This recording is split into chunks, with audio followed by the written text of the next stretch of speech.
maybe one way to look at it is that you already expect and I guess enjoy privacy in the physical world, right? This is in some ways a problem that's escalating because of the digital nature of our environment now and our lives. So, I mean, before, right, like think about the difference, right? For someone to be able to like look into your personal life, they have to break into your house, they have to go into your filing cabinet, they have to read your letters, your post. Um, they have to look through your photo albums, all that kind of stuff. But now we live in this digital age where your photos are in the cloud, your contacts are in the cloud, all your social data, your communications with people, that's on Facebook's, Meta servers, Twitter servers. And so in some ways it's easy for it to slip away and also for people not to notice it, because like you're saying, we should really have privacy as default. It should be default because it kind of is already in a sense. Like we're just but we've only recently, really, in the past couple of decades, moved into the information age, and that's where it's. I mean, it's always been a problem. Of course, governments have always spied on people, but now they have the tools of computers just computation. They can run through the data. They can see patterns. Much easier to surveil people. So essentially, we're sort of just in a way of looking at it, asking for like a return in some sense. In some sense, it's quite a conservative ideology or philosophy. And I don't know if you would agree with that. That's kind of how I see it. Like cash is anonymous. Like if I give someone a $10 bill or a £10 note right now, no one knows about it. It's not tracked. Yeah, maybe in some way, forensic way. And there's like a serial number, there's like basic tracking you can do on these things. But for the most part, cash hand-to-hand transfers is quite private. And same with the rest of your life. Like if you take photos of your family, on an old school camera, maybe even a digital camera, not a recent one that has all these smart features and that like automatically syncs to the cloud, and you can upload Facebook and straight to Instagram from your cameras these days. But yeah, for the most part, if you took a photo in the old days, it stayed on your camera. It was on your roll of film until you got it developed, right? Everything was private. So I just think that's interesting for people to think about, right? Like it was only a decade ago, maybe 2 decades ago, that we didn't really have this issue as much. Like I say, of course, governments have always spied on people, and same with the powerful as well. Of course, Microsoft and Google, they've owned the infrastructure and the technology. They make the technology, and have done for a long time now. They've had these monopolies, so of course they've spied on people. But before those big corporations and before the like enlargement of the state, I guess we did enjoy a little more freedom and a little more privacy.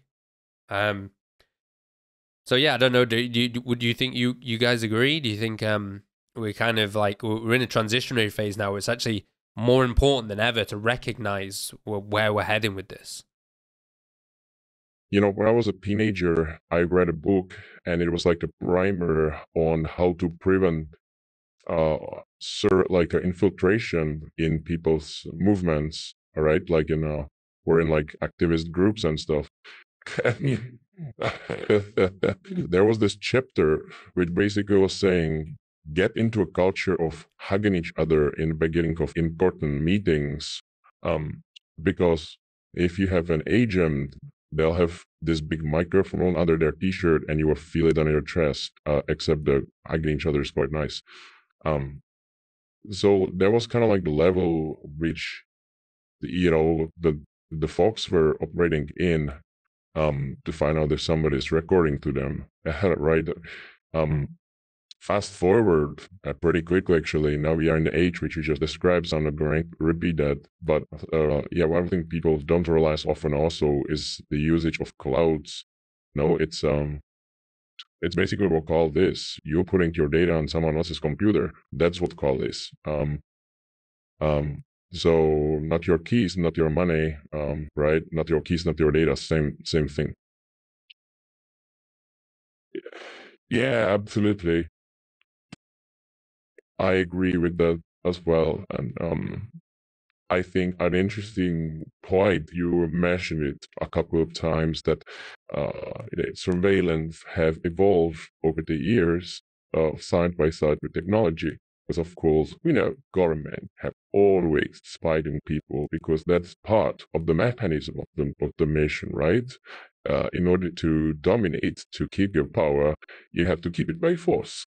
You have to, impose it and check whether people are organizing against you or not. So surveillance is inevitably linked to to that type of state surveillance of dominion. And as you said, technology have advanced and that have made surveillance a lot more effective, like significantly, even something that it's apparently innocent, like a cloud, can be a massive potential data leak for your privacy. But the bright side of this is that technology has also evolved for the people, That's the point, the whole point about privacy. You don't need a crazy amount of knowledge to start improving your privacy. Of course, the more you feel, the more you know, the better it is. Naturally, education is crucial in this. But you can start with teeny tiny steps, and that's already something. Now you don't have to take the full, to go full unvogue all of a sudden. No, you can start with small things, and I think that's a good approach for someone who, for example, has never been into technology before. Because some tools might definitely look like scary.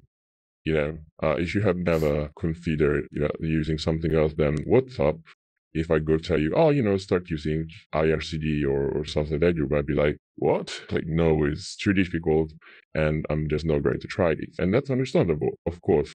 So tiny steps that already would be beginning, because privacy really, it's all about a mindset. There is a technical part, of course, but the mindset is what really matters. How you educate yourself, how you create around yourself a community of people who support this idea, how you take the small steps that will gradually lead you to a more private environment. And then, of course, you can grow it. So, yeah, I totally agree with what you said. I think it's a really good point. Unchecked governments have eradicated privacy and truth. Those who resist are brought down swiftly, but we refuse to submit. LunarPunks are freedom fighters, protected by encrypted shadows. The future we're building is sovereign and uncensorable. The moonlit night is coming.